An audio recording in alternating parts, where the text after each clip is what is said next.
Welcome. Today I am with Xiaomi Redmi Note 10 Pro and I'm going to show you how you can log out from one of your Gmail account. At the first you have to open Gmail.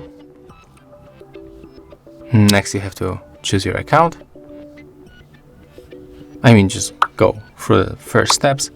Tap on the right upper corner and click to manage accounts on this device. As you can see, I'm logged in with 2 accounts. I'm going to remove the first one. So let's go to manage accounts, choose Google, and there we get 2 accounts, right? So when we click on more, we can use this synchronize, but we have to click on our account, just like that. Then tap on the more and click to remove account. Confirm.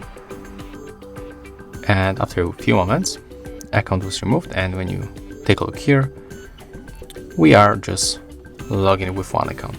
And that's all. If you found this video helpful, remember to have a like, comment, and subscribe to our channel.